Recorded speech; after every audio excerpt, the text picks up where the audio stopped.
All right, let's dive into Rumi today.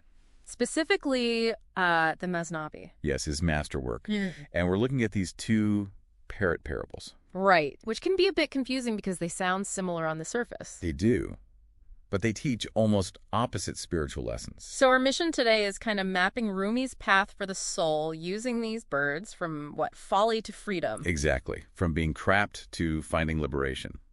Okay, and it kicks off with, well, it's basically a joke, right? The story of the oil man and his parrot. It is, yeah. So there's this oil man, he has a parrot.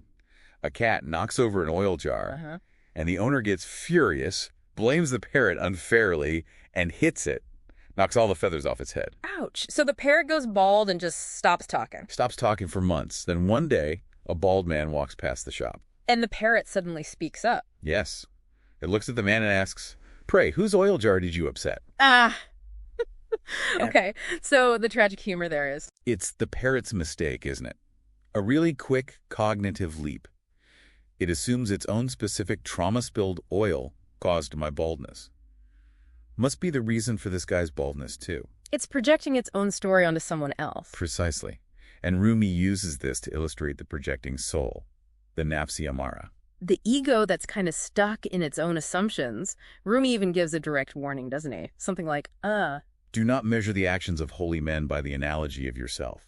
It's a powerful line. Why so powerful? What's the deeper danger here? Well, it's about how we perceive things. The parrot is stuck on what Rumi calls the ladder of earth. It only sees the surface, the physical world. Baldness looks like baldness. It can't imagine another cause, like maybe the man is bald from piety, or just age, not from getting whacked over spilled oil. Exactly. It misses the internal reality, the spiritual possibility. It hasn't climbed the ladder of heaven, which Rumi says sometimes arises from the ruin of the body. A willing sacrifice, not an accident. Okay, so that's the folly. That's the trap. How do we get out? That brings us to the second parrot, right? The merchant's parrot. Yes, the seeking soul. This parrot is different. It's smart. It can talk beautifully. But it's still caged. Right. Yeah. And ironically, its beautiful voice, its talent, is why it's caged. That's its attachment. It yearns for freedom, for India. So it asks its owner, the merchant, to bring back a message from its free relatives in India. What happens then? The merchant finds the parrots in India, gives the message, and one of them just drops dead. Or seems to. Feigns death. Yes. And the merchant reports this back. Yes. And the caged parrot hears this and immediately understands the hidden message. It gets the Gnostic secret. Which is? To gain freedom, it must die to the self.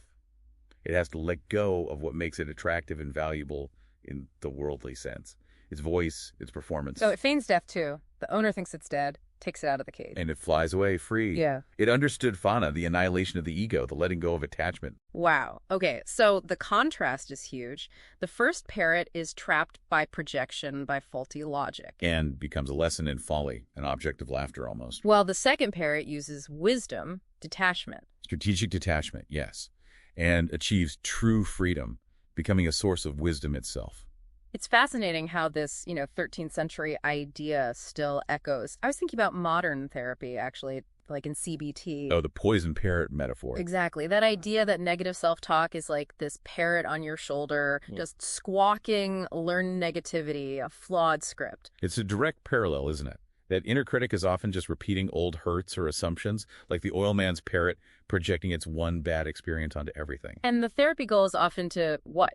To notice the chatter, not identify with it? Right, to kind of mentally cover the cage, gain distance, disempower it, which sounds a lot like the Sufi idea of getting distance from the nafs, the ego. So the core insight spans centuries, psychological tools mirroring mystical ones. And that's Rumi's genius, perhaps, taking this deep, complex spiritual path and packing it into a simple, even funny story that gets past our defenses. He implies that real wisdom only starts when you stop assuming everyone else's problems mirror your own specific spilled oil. When you stop projecting your own limitations onto reality. So here's a final thought for you listening. If Rumi used these stories to crack open a new way of seeing reality, what other stories, ancient myths, modern metaphors, maybe even simple jokes are working in your life right now? What tales are helping you or maybe hindering you from unlocking those deeper doors of perception?